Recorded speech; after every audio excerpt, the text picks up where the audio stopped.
आप देख रहे हैं पब्लिक समाचार, पब्लिक के हक में। देख साहब, मेरा ख्याल है कि मैं जल्दी जल्दी दूसरी बार आ गया हूं। थोड़े दिन पहले मालेगांव आपके बीच में फिर आया था, लेकिन पिछली मुलाकात कुछ अलग थी और आज की मुलाकात कुछ अलग है। माइक थोड़ा सा बेहतर कर दें, अगर हो सके तो माइक की आवाज थोड़ी बेहतर कर दें। पार्लियामेंट में मोदी जी नहीं बोलने देते, यहाँ माइक वाला नहीं बोलने देगा तो कैसे काम चलेगा? थोड़ा सा बेहतर कर ले। मालेगांव वालों, पिछली बार आया था तो आपसे पर्सनल मुलाकात करने आया था, लेकिन इस बार आपसे मिलने आया हूं तो उसका मकसद अलग है। आने वाली 20 तारीख को आपको ईवीएम बूथ पर जाना है और हिंदुस्तान के मुस्तकबिल का फैसला करना है, धुले के मुस्तकबिल का फैसला करना है। मैं हिंदुस्तान के अलग अलग शहरों से होता हुआ आपके बीच में आया हूं। कल बंगाल में था, बंगाल से सीधे मुंबई लैंड किया और फिर यहां आया। उधर जो लोग मुझे स्क्रीन पर देख रहे हैं उनसे गुजारिश है कि अगर वहां से कम नजर आ रहा हो तो आप सीधे आगे भी आ सकते हैं, ज्यादा बेहतर रहेगा। स्क्रीन चूंकि 3-3 कर दिया है तो बड़ा डाइवर्ट सा कर दिया है इन्होंने। जो थोड़ा 20-25 मिनट का वक्त बचा है, मैं कोशिश करूंगा कि आपसे थोड़ी गुफ्तगू करूं और थोड़ी शायरी भी सुनाऊं, दोनों काम करूं, लेकिन पहले गुफ्तगू करूंगा।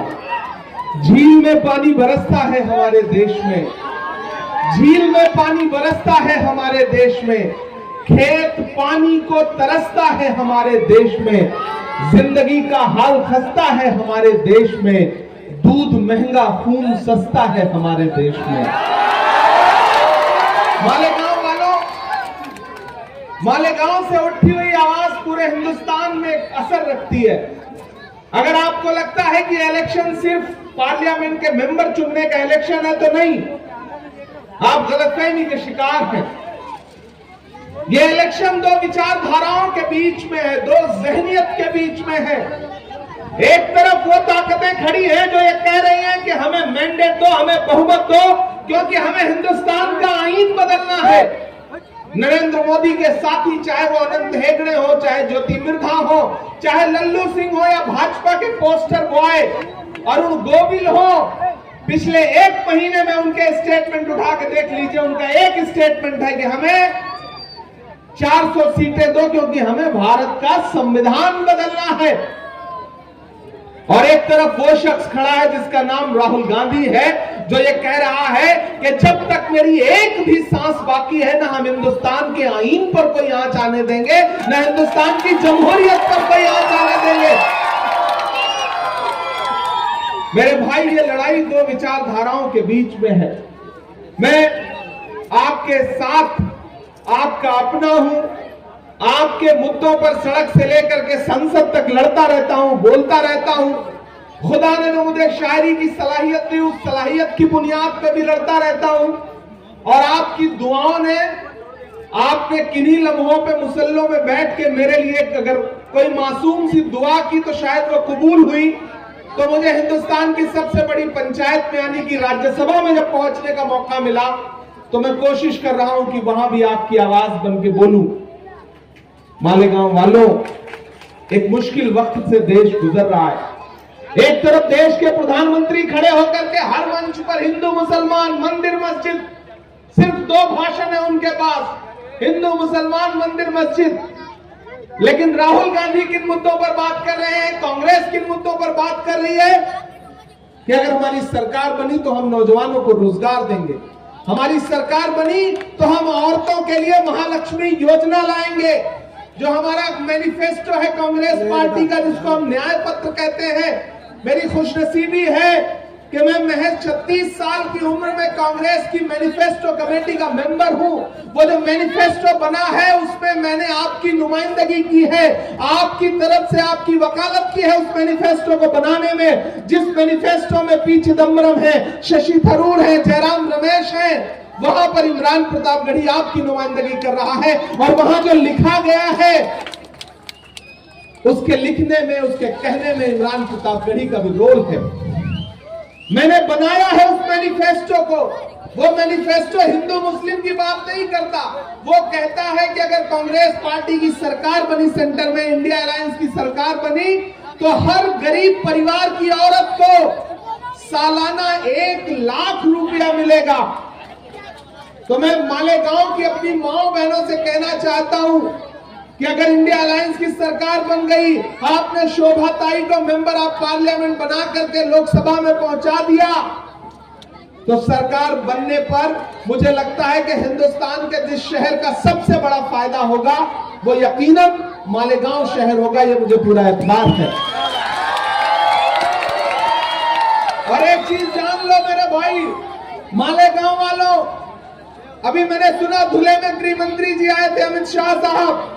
हो सकता है 1-2 दिन में प्रधानमंत्री जी भी आए, आसपास आएंगे ही। लेकिन एक बात जान लो, भाषणों में नरेंद्र मोदी जी कुछ भी बोले, मैं केरल से लेकर के पश्चिम बंगाल से लेके बिहार से लेके राजस्थान से लेके उत्तराखंड से लेके उत्तर प्रदेश होते हुए पूरे देश में कैंपेन करता हुआ यहां पहुंचा हूं। भाषणों में और मीडिया चैनलों पर नरेंद्र मोदी चुनाव जीत रहे हैं, लेकिन जमीन पर इंडिया अलायंस चुनाव जीत रहा है, कांग्रेस पार्टी चुनाव जीत रही है। इधर जो सामने बच्चे बैठे हैं, थोड़ी देर के लिए ऐसे चुप हो जाओ जैसे आजकल अडवाणी जी चुप रहते हैं, बिल्कुल उसी तरह चुप रहो, चुपचाप बैठ जाओ बेटा। मेरे भाई प्रधानमंत्री जी के नीचे से जमीन खिसक गई है। ये जो 4 फेज के इलेक्शन आज हुए हैं ना, 4था फेज आज हुआ है, आप यकीन जानो कि उनके पैर के नीचे से जमीन खिसक गई है। हालत ये हो गई है कि जबान लड़खड़ा रही है। अगले 1-2 भाषण में हो सकता है किसी मंच पर वो रोने भी लगे। ये मेरी भविष्यवाणी नोट करना, ऐसा हो सकता है कि वो रोने लगे। लेकिन कितना भी करतब दिखा ले, हिंदुस्तान की आवाम ने एक जहन बना लिया है कि इंडिया अलायंस की सरकार बनानी है।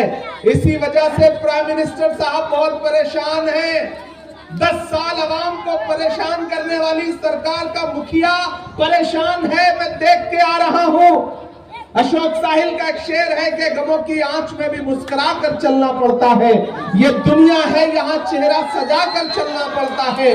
तुम्हारा कद मेरे कद से बहुत ऊंचा सही, लेकिन चढ़ाई पर कमर सबको झुका कर चलना पड़ता है। प्रधानमंत्री जी इन दिनों परेशान हैं और उनकी परेशानी जायज है। मैं तो मालेगांव वालों आज शोभा ताई के लिए आपके सामने दामन फैलाने के लिए आया हूं, लेकिन मुझे यहां आके पता चला उनका तो मायका है मालेगांव में। इससे अच्छी बात क्या हो सकती है कि कांग्रेस पार्टी ने जिसको आपका कैंडिडेट बनाया है उनका मायका आपके मालेगांव में है। तो जिसका मायका हुआ यानी कि वो यहाँ की बेटी है, और बेटी के साथ आप कैसा सलूक करते हैं, कैसी उसकी मेहमान नवाजी करते हैं, कैसा उसके साथ हुस्न सुलूक करते हैं, ये आपको बताने की जरूरत नहीं है। मैं तो आपसे 2 बातें करने आया हूं मालेगांव वालों। मेरी आंखों में इस चुनाव से ज्यादा एक मंजर है, वो मंजर है 7 सितंबर 2022 का, जब कन्याकुमारी में समंदर के साहिल पर खड़ा हुआ एक नौजवान शख्स ये कह रहा था कि मुझे इस मुल्क से नफरत कम करनी है, और वो 4000 किलोमीटर कन्याकुमारी से कश्मीर तक अपने पैर के छालों की परवाह किए बगैर चला, जिसका नाम राहुल गांधी है। मैं चला हूं उस शख्स के साथ, पिछले दिनों वो आपके यहां से भी गुजरे थे, जब वो भारत जोड़ो न्याय यात्रा लेकर के गुजरे। जब मैं उनके साथ पैदल चल रहा था तो मीडिया के साथी मुझसे कहते थे कि इमरान साहब आप तो शायर हैं, आप राहुल गांधी के साथ चल रहे हैं, आप क्या कहेंगे? तब मैं बस एक शेर पढ़ देता था कि जो हर जालिम से टकराएगी वो आंधी बनाऊंगा, जो हर जालिम से टकराएगी वो आंधी बनाऊंगा, नए अंग्रेज आए हैं नया गांधी बनाऊंगा। मैं चला हूं राहुल गांधी के साथ, और आज मालेगांव वालों मैं आपसे ये कहने आया हूं कि वह इंसान 4000 किलोमीटर चला अपने पैर के छालों की परवाह किए बगैर। नारा क्या था? भारत जोड़ो नफरत छोड़ो। नारा क्या था? मोहब्बत के नफरत के बाजार में मोहब्बत की दुकान खोलनी है। वो जो नारा लगा के राहुल गांधी निकले थे, तो आज पूरे हिंदुस्तान में मोहब्बत की दुकानें खुल रही हैं, नफरत की दुकानों के शटर डाउन हो रहे हैं। प्रधानमंत्री जी बौखलाए हुए हैं, गृह मंत्री जी परेशान हैं। भाजपा की सरकार जाने वाली है। प्राइम मिनिस्टर भले कितना नारा लगाएंगे, उन्हें इतनी सीटें आ रही हैं, उतनी सीटें आ रही हैं। पिछले दिनों प्रेस कॉन्फ्रेंस करके राहुल गांधी ने कहा कि इस लोकसभा इलेक्शन में भाजपा किसी भी कीमत पे 180 सीट का आंकड़ा नहीं पार करेगी, नहीं पार करेगी, नहीं पार करेगी। अब अगर राहुल गांधी ने कहा है तो इसे पत्थर की लकीर समझा जाए। मालेगांव वालों, आप बहुत दानिश्वर लोग हैं, आप जिंदा दिल लोग हैं। मैं तो बस आपसे एक वाक्य शेयर करता हूं।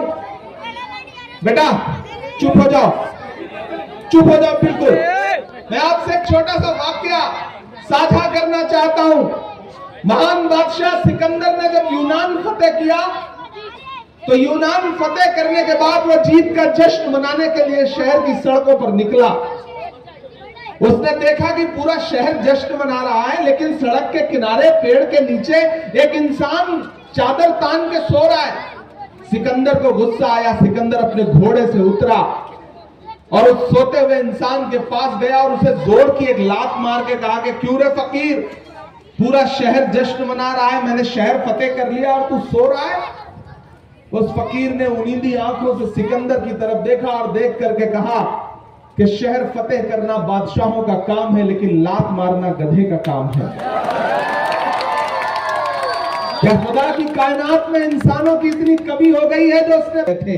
ये है इनके बेटी बचाओ बेटी पढ़ाओ नारे की सच्चाई।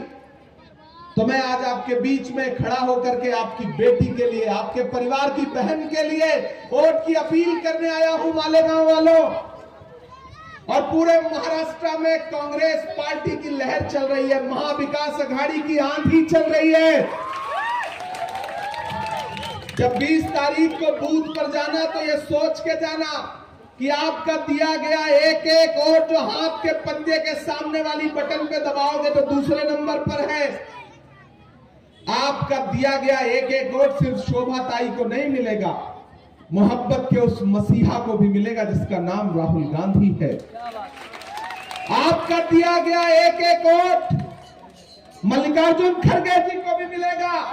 आपका दिया गया एक एक वोट सोनिया गांधी जी को मिलेगा, राहुल गांधी जी को मिलेगा, शरद पवार जी को मिलेगा, उद्धव ठाकरे जी को मिलेगा, नाना पटोले जी को मिलेगा। आपका दिया गया एक एक वोट आपके भाई, आपके बेटे इमरान प्रतापगढ़ी पर एहसान होगा आपका। क्योंकि मेरे भाई, मैं आपकी आवाज हूं, मैं आपके लिए बोलता हूं, आपके लिए लड़ता हूं। और आपकी आवाज को राहुल गांधी जी ने, एक बात मेरी याद रखना, जिस वक्त में लोग आपकी परछाई से दामन बचा रहे हो, बहुत कड़वी बात कह रहा हूं लेकिन इस बात को संजीदगी से अपने जहन में उतारना, जिस वक्त में इस मुल्क की सरकारें, इस मुल्क की सियासत आपकी परछाई से दामन बचा रही हो, ऐसे वक्त में राहुल गांधी जी ने आपके इस भाई का हाथ पकड़ा और हाथ पकड़ के कहा कि जाओ देश की सबसे बड़ी संसद में बैठो, राज्यसभा में बैठो और अक़लियतों के लिए आवाज उठाओ, बोलो उनके लिए। तो मैं उस बुनियाद पर, और मैं खुशनसीब हूं कि मुझे जब पार्लियामेंट में जाने का मौका मिला तो किसी और सूबे से नहीं बल्कि महाराष्ट्र से मौका मिला। मैं शुक्रगुजार हूं कांग्रेस पार्टी का और मैं आपसे वादा करता हूं, मालेगांव वालों, पिछले दिनों आया था तो मैं लाइब्रेरी के लिए वादा करके गया, उस पर काम भी शुरू हो रहा है, उसमें बजट भी मुकम्मल हो गया है, जल्दी इंशाल्लाह वो काम भी दिखेगा। मैं यहां खड़ा होकर के आपसे वादा करता हूं कि मैं इस शहर के लिए, ये बुनकरों का शहर है, मैं जानता हूं ये हुकूमतों के ऊपर निर्भर रहने वालों का शहर नहीं है बल्कि अपने हाथ के हुनर से अपने लिए रोजगार पैदा करने वालों का शहर है। मैं इस शहर की मेहनत को सलाम करता हूं। जिंदा रहना है तो हर सांस हुकूमत से न मांग, असल मुंसिफ खुदा रहम अदालत से न मांग, जिंदगी भीख अगर है तो न मिलना बेहतर, और अगर हक है तो फिर इतनी शराफत से न मांग। मालेगांव वालों, मैं जानता हूं आप खुददार लोग हैं, मैं मालेगांव के इस बुनकर उद्योग के लिए जो करना चाहता हूं, यहाँ तमाम सियासी लोग गवाह हैं इस बात के कि जब मुझे पार्लियामेंट में पहुंचने के बाद बोलने का मौका मिला तो मैंने सबसे पहली आवाज उठाई तो जेएनयू से गायब हुए इस बच्चे नजीब की मां के आंसुओं के लिए आवाज उठाई, जामिया के लिए आवाज उठाई, अलीगढ़ यूनिवर्सिटी के लिए आवाज उठाई, और जब दूसरी बार मुझे बोलने का मौका मिला तो मैंने हिंदुस्तान के बुनकरों के लिए आवाज उठाई। गूगल पर चेक कर लीजिएगा, पार्लियामेंट में बुनकरों के लिए बोला मैं आपके लिए बुनियादी काम करना चाहता हूं और वो काम तभी होगा जब इंडिया अलायंस की सरकार बनेगी। और इंडिया अलायंस की सरकार बनने के लिए एक एक सीट जरूरी है।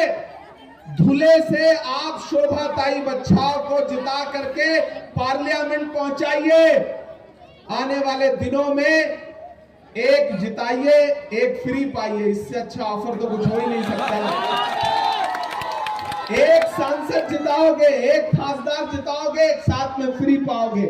ये लोकसभा में खड़े होकर के धुले के लिए मालेगांव के मुद्दे पर लड़ेंगी और मैं इस बहन का साथ देने के लिए राज्यसभा में खड़ा होकर के आपके मुद्दे पर लड़ूंगा।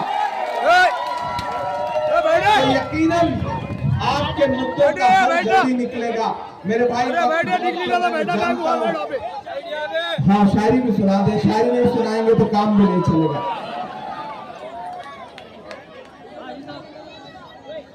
अच्छा, एक चाचा कह रहे हैं कि बटन देर तक दबाओ, सबको ये बात बता दीजिए।